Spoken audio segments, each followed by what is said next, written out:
बिल्लाहि मिनश्शैतानिर्रजीम बिस्मिल्लाहिर्रहमानिर्रहीम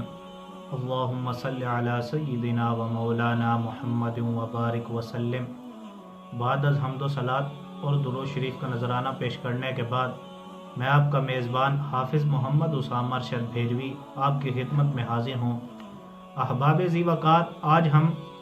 जो मगरिबी तर्ज का बैतुल खला है उसके बारे में सुनेंगे। तो अहबाब ज़ी वक़ार, मगरिब से कोई भी चीज़ आती है हम उसको अपना फ़ैशन बना लेते हैं और उसको अपना लेते हैं और उसको इस तरह समझते हैं कि जिस तरह ये हमारे अंदर पहले से मौजूद था। अहबाब ज़ी वक़ार, जिस तरह आपको पता है कि मगरिबी तर्ज का जो बैतुल खला है उसमें या तो खड़े होकर पेशाब किया जाता है या फिर कुर्सी की तरह बैठकर। तो अहबाब ज़ी वक़ार, खड़े होकर आप सल्लल्लाहु अलैहि वसल्लम ने पेशाब जो है वो मना फरमाया है। और जिस तरह के एक हदीस के अंदर भी है, सराका बिन मालिक से मरवी है कि आप सल्लल्लाहु अलैहि वसल्लम ने इस तरह क़ज़ाए हाजत के लिए कहा कि किसी कदर बाएं पांव पर सहारा लेकर बैठा जाए। तो अहबाब ज़ी वक़ार, इससे तो ये साबित हो रहा है ये मसनून तरीके के ख़िलाफ़ है और बिलखुसूस पेशाब खाना की मज़कूरा वजह, क्योंकि बिला उज़र खड़े होकर पेशाब करना जो है वो फ़ुक़हा ने मकरूह बयान फरमाया है। फतावा हिंदिया के अंदर भी है कि खड़े होकर पेशाब करना मकरूह है। हाँ, बिला उज़र खड़े होकर अगर पेशाब किया जाए तो ये मकरूह है, लेकिन अगर कोई उज़र हो तो उस बिना पर आप सल्लल्लाहु अलैहि वसल्लम ने इजाज़त भी दी है कि अगर बैठकर कोई उज़र पेश आता हो या छींटे लगने का अंदेशा हो तो ख़ुद वहाँ आप सल्लल्लाहु अलैहि वसल्लम ने खड़े होकर पेशाब किया है। तो अहबाब ज़ी वक़ार, ये थी एक कानूनी और फ़िक़ही बहस, क्योंकि हमारा ताल्लुक़ दीन से है और दीन के साथ हमारा गहरा ताल्लुक़ है। तो अहबाब ज़ी वक़ार, ख़ुद सोचिए कि अगर हम दीन को ही छोड़ देंगे, दीन के जो सही तरीके हैं, मसनून तरीके हैं जो फ़ुक़हा ने हम तक पहुँचाए और आप सल्लल्लाहु अलैहि वसल्लम ने हदीस के ज़रिए हमें बताए, अगर उनको छोड़ देंगे तो हमारा फिर वो मकसद ख़त्म हो जाएगा जो मकसद आप सल्लल्लाहु अलैहि वसल्लम हम तक लेकर आए थे। अहबाब ज़ी वक़ार, अब हम देखते हैं कि क्या कागज़ से इस्तंजा हो जाता है या नहीं। अहबाब ज़ी वक़ार, अब क्योंकि बड़े शहरों के अंदर कागज़ से इस्तंजा करना आम होता जा रहा है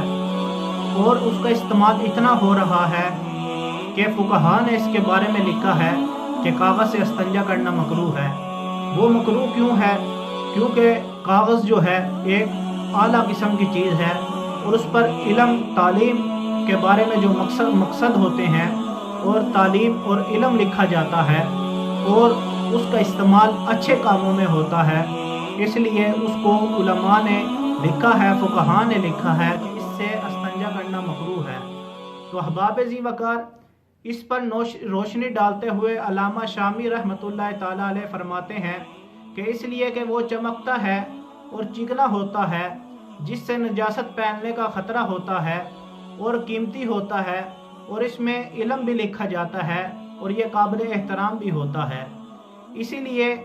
इन अक़वाल के ज़रिए हमें पता चल रहा है कि कागज़ से इस्तंजा करना मकरूह है। और एक और जगह पर एक मशहूर फ़िक़ही ने अपनी इबारत के अंदर लिखा, अपनी किताब के अंदर वो ज़िक्र करते हुए फरमाते हैं कि काबिल एहतराम चीज़ें, मसलन ऐसी चीज़ के जिससे फ़िक़ह और हदीस की इबारतें दर्ज हों, उसे इस्तंजा करना जायज़ नहीं। और अल्लामा राफ़िई लिखते हैं, हराम अशिया इस्तंजा में से ऐसी चीज़ें भी हैं कि जिस पर हदीस और फ़िक़ह जैसी उलूम की बातें लिखी होती हैं। तो अहबाब ज़ी वक़ार, अब इससे पता चल रहा है कि कागज़ किस चीज़ के लिए इस्तेमाल होता है और आजकल किस चीज़ के लिए इस्तेमाल होने लगा है। तो अहबाब ज़ी वक़ार, अब ख़ुद अंदाज़ा लगा लें कि कागज़ की कितनी अहमियत है। और इंसान, एक मिसाल से आपको समझाना चाहूँगा कि इंसान जब अपने पल्लू के साथ नाक साफ़ करता है तो वो एक जाहिल होगा तो वो तो करेगा, लेकिन एक जो दानिशमंद और सही सलीके वाला शख्स होगा वो अपने पल्लू के साथ नाक साफ़ नहीं करेगा, क्योंकि उसे ये पता है ये कराहत वाली चीज़ है। अब जो शख्स पल्लू के साथ अपना नाक साफ़ नहीं कर रहा, तो ख़ुद सोचिए जो दानिश्वर है جو علم والا ہے وہ کاغذ کے ساتھ استنجا کس طرح کرے گا؟ تو احباب ذی وقار ان عبارات سے اور پتہ چلتا ہے، اقوال سے، فقہا کے اقوال سے پتہ چلتا ہے کہ کاغذ سے استنجا کرنا مکروہ ہے۔ لیکن جو چیز اس چیز کے لیے ہی، استنجے کے لیے ہی جو کاغذ مختص کر دیے گئے ہیں اور ان پہ لکھا بھی نہیں جا سکتا، تو ان سے استنجا کرنا جائز ہے اور کوئی کراہت نہیں ہے۔ احباب ذی وقار جو ہمارا تیسرا اور آخری مسئلہ ہے وہ ہے پٹرول کے ساتھ کپڑے دھونا۔ احباب ذی وقار جس طرح کہ آپ کو پتہ ہے کہ پٹرول بہت سی چیزوں کے اندر استعمال ہوتا ہے اور آج کل کپڑے دھونے کے لیے بھی استعمال ہو رہا ہے، تو احباب ذی وقار طہارت کے سلسلے میں نجاست کی دو قسمیں ہیں۔ ایک وہ قسم ہے جو محسوس کی جا سکتی ہے اور ایک وہ قسم جو محسوس نہیں کی جا سکتی۔ تو احباب ذی وقار جو محسوس نہیں کی جا سکتی، مثال کے طور پر جن سے وضو ٹوٹ جاتا ہے اور فقہ ہمیں بتاتی ہے کہ یہ نجاست ہے، اس لیے ہم اسے نجاست کہہ دیتے ہیں، اور اس کے ازالے کی صورت یہی ہے یا تو پانی کے ساتھ وضو کر لیا جائے یعنی طہارت کر لی جائے یا تیمم کر لیا جائے، اور اس کے علاوہ اگر کوئی پھل کا رس وغیرہ یا اس سے متعلق کوئی چیز ہوگی، اگر اس سے وہ طہارت حاصل کی تو اس اثناء کے اندر جو غیر محسوس ہونے والی نجاست ہے وہ دور نہیں ہوگی۔ اور جو دوسری قسم ہے نجاست کی وہ ہے محسوس کی جانے والی، یعنی پیشاب پخانہ وغیرہ، اور اس کے لیے جو اس کا ازالہ ہے اس نجاست کا وہ یہ ہے پاک سیال چیز جو نجاست کو دور کرنے کی صلاحیت رکھتی ہو کافی ہے۔ فتاوی ہندیہ کے اندر لکھا ہے نجاست کے باب میں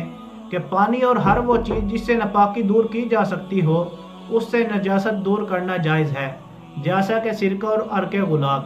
اس اصول سے بات واضح ہو گئی، پٹرول سے غسل اور جو ہے وضو کرنا ہرگز درست نہیں، لیکن کپڑے وغیرہ دھونا جائز ہے،